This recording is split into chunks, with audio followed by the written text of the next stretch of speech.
Hello, my name is Georgios Alexandris from National Technical University of Athens, Greece, and in collaboration with Eindhoven University of Technology in Netherlands, I'm going to present you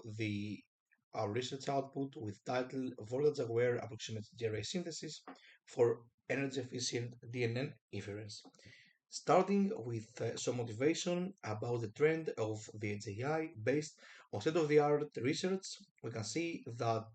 the edge devices are going to gain around 50 times more the market size that there is right now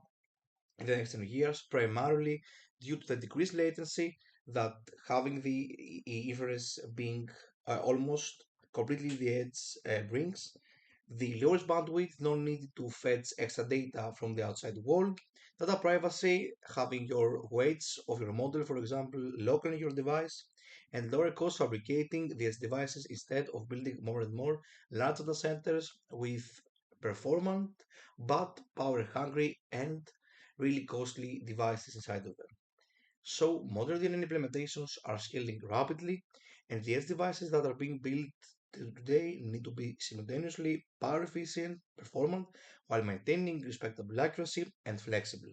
This provides to a broad design space in which accelerators like GPUs can be performant, but they can lose their power efficiency when trying to be mapped in an edge device. On the other hand, ASIC accelerators are performant and power efficient, but a lack of flexibility in the terms of reconfiguring their own hardware on the spot. The intermediate solution to these are FPGAs that they have increased flexibility in per bit reconfiguration of their hardware, but with an efficient mapping, they can cost both in performance and power.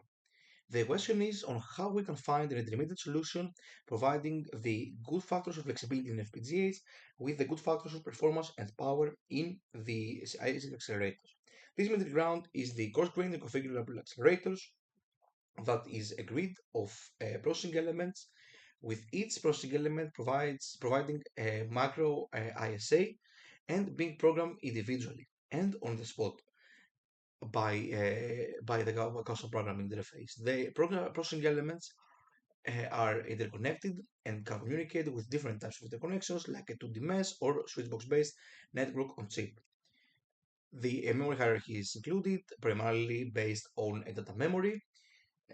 communicating the data from and to the external memories and among different Ps, and the configuration memory being responsible for the programmability of the actual CGRA. The trade-offs with the ASIC accelerators are the flexibility, the increased flexibility, but with the cost of running on lower speeds. But the gap, it gets smaller day by day in this community. So, for optimizing energy further, we're going to base our analysis on four pillars: arithmetic approximation on the actual hardware, architectural heterogeneity, meaning each P being different from each other, increasing flexibility, for that scaling on smaller design paths inside the hardware, and efficient code mapping. So, different state-of-the-art works tried to seek solutions of these problems, but individually, bringing limitations such as unexplored application-aware approximate CGRA implementations, limited representation of heterogeneous CGRAs, meaning again that each P is different from each other, limited co-exploration on volatile scaling without the actual optimization technique being evaluated among the other ones already mentioned, and the limitation of mapping in of the complex CNN kernels that are getting bigger and more complex nowadays. So we provided an end-to-end solution for with DNN to synthesis CGRA flow that is based on approximation with proper design and space exploration, managing great energy and area gains with as minimum accuracy loss as possible, our design being heterogeneous with different ISA per processing element, increasing flexibility gains, introducing voltage scaling or increasing energy efficiency furthermore, and optimal DNN mapping from high-level code representations with a quality of resolved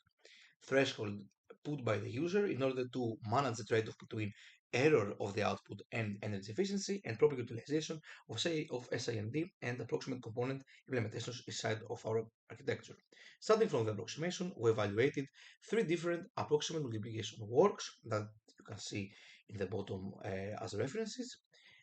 and we evaluated them using a custom Python library, replacing the standard multiplication units in a pattern convolution operation with our approximate components while being emulated using Verilator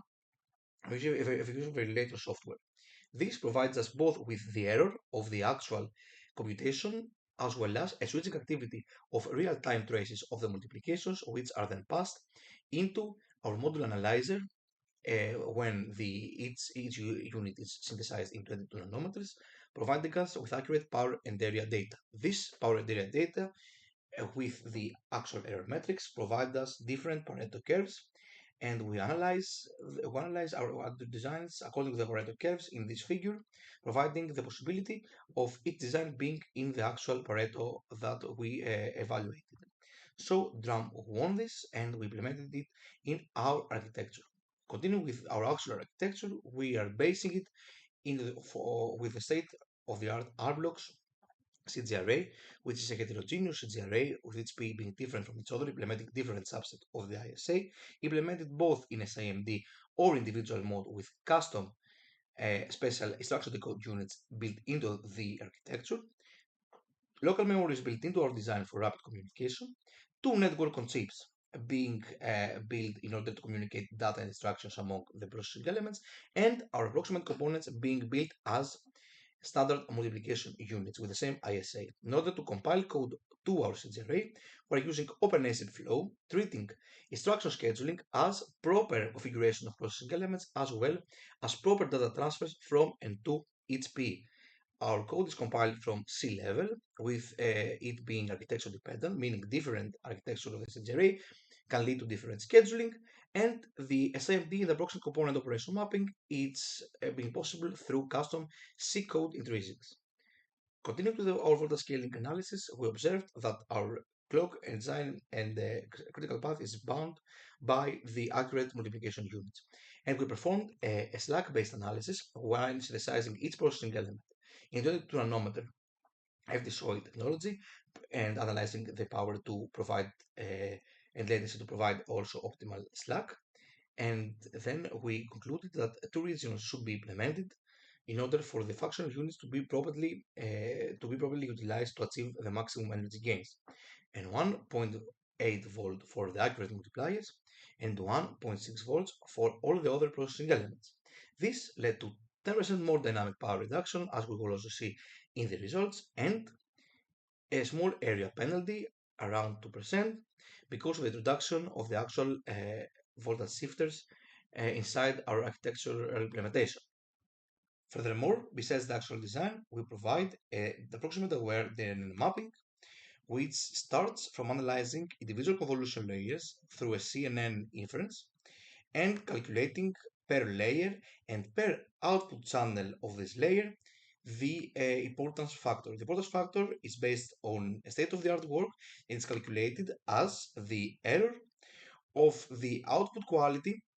when this individual output channel or this individual layer is approximated using our approximate units with the output quality when all the output channels layers are computed accurately. So this expression is took place through customized Python's libraries, and Brevita's library is used when quantization was necessary to be implemented to our CNN designs. After the importance factors are calculated, then the per layer each output channel is being sorted according to the importance factor, and then a user provides a threshold called A. And with this factor, more important layers than this factor are computed using accurate multipliers and less important using approximate multipliers. Then we see if we can parallelize this computation, computing one accurate and one approximate multiplier in each cycle, further increasing our resource utilization. When the map configuration is settled, then the actual model data and the map decisions are being passed into the CGRA through C headers in the compilation step. Then the mapping choice is being implemented through custom C intrinsics, as also mentioned in the CGRA design flow. Continuing with experimental setup, we're basing our analysis on the MobileNet version 2 for serial bridge marking written in C with custom CGRA intrinsics for proper mapping. With three different CGRA versions, a scalar one with no SIMD implemented on it, a vector 4 and vector 8 with 4 and 8-way SIMD configurations accordingly, and synthesizing our CGRA using Global Foundries 22 nanometer with 400 MHz clock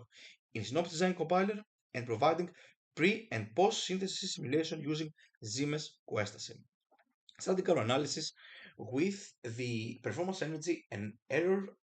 impact when we are choosing different approximation threshold. This choice is being made through the distribution of different importance factors with their corresponding quantiles from this distribution, with quantile 0 being all the output channels being mapped as accurate, and 1 all the output channels being mapped as approximate. So different colorization in the bars, meaning different split of accurate and approximate per threshold. The red plot means the RMSE of this configuration. In the top of the bars, you can see the energy consumption of the multiplications through an inference, and the execution time is the bar's height and is normalized by the time that took in the most performant one. So the first observation is that the more even is the split of the approximate and accurate multipliers, the best performant is our CGRA, and the best utilization is achieved in our mappings. Then optimal trade-offs are being spotted with